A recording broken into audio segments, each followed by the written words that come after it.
The Quran does not say, and the man can beat his wife, just like that. The Quran is clearly telling, first of all, that Allah has given the man a responsibility.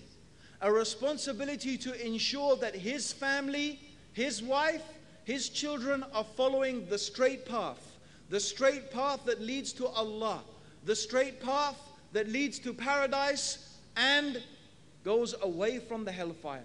This is the responsibility the man has been given. Now, all of us recognize, for example, that any government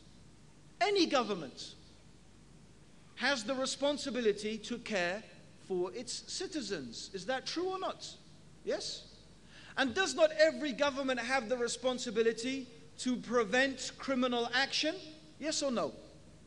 Isn't it the responsibility of government to arrest the thieves and the murderers and the rapists and to do something with them to prevent that happening and to prevent that evil spreading in society? Is that not the duty of government? Yes or no? And don't we all recognize that governments are allowed to use some type of force in order to arrest such people and to prevent them from their harm? Yes or no? Is there one place on the face of this earth, except maybe some little island somewhere there's only 10 people, and they're all related maybe, where you don't have a police force who has to arrest people, who prevents riots, who prevents evil? Is this true or not? You have every country, every place in the world, this exists. Yes or no? Yes. So we recognize that those in authority have the right to use force if they have to prevent some evil taking place. What is the problem, therefore, that Islam has given the head of the household some allowance to use a type of force in order to prevent his family from falling into evil? And that force has conditions on it, and it has prerequisites to it. The first thing the Quran mentions, if you perceive some evil, or if you see some evil, this means some evil, some Islamic evil, something that is haram, something that is disobedience to Allah subhanahu wa ta'ala. And Allah also mentions in these same ayat that the believing women, they are obedient to their husbands and they guard in their husband's absence their chastity.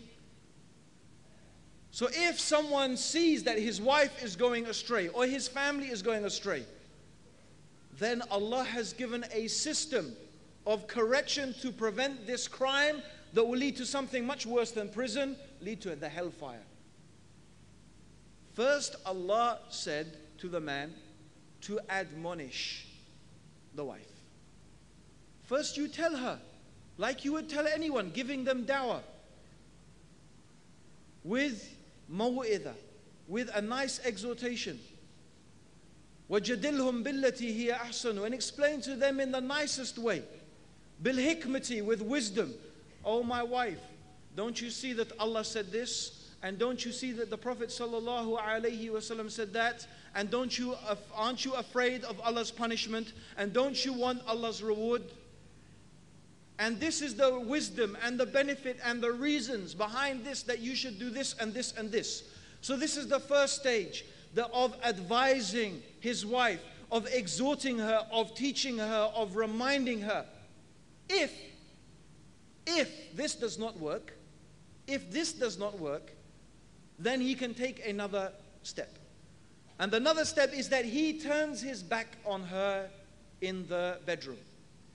He turns his back on her because it is something the wife loves from the husband, that he is affectionate towards her, even in the physical sense. It's something that the woman loves from her husband.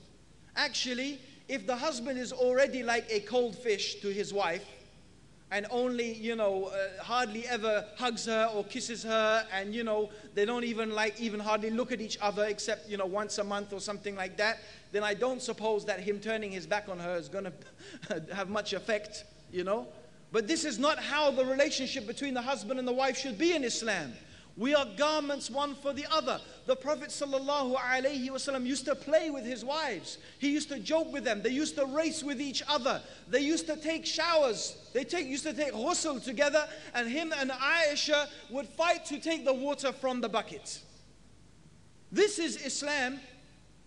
This is how the affection should be between the husband and the wife. The best of you are those who are best to their wives. And I, the Prophet ﷺ said, am the best to their wives. So this is how Islam should be. So if your relationship is like that, then you turn your back on your wife is going to feel sad. And she, inshallah, she's going to relent to that. Even if this after some time does not work, then the husband is allowed to prevent her from evil, to apply some type of physical force. This is a type of very light beating. In fact, as some scholars mentioned, it is just to hit with the miswak. But Allahu alam, what we know from the Prophet sallallahu alaihi wasallam is this type of beating is not allowed to leave any type of mark. It is not allowed to break the skin. It is not allowed to break a bone or even leave a mark on the skin. A beating that is that severe is forbidden, and this is a type of assault, and it's haram and a crime in Islam to treat your wife like that. But a type of physical reprimand in order to bring her to goodness is allowed. This is not an excuse for a man to beat his wife. It's not allowed. Just for any reason, because you're angry, you're upset because, oh, the dinner's not ready. What is this? This is not the way. This is not Islam at all. In fact, the Prophet ﷺ hated that people should beat their wives.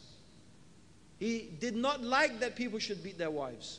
In fact, he said, the best of you are not those who beat their wives.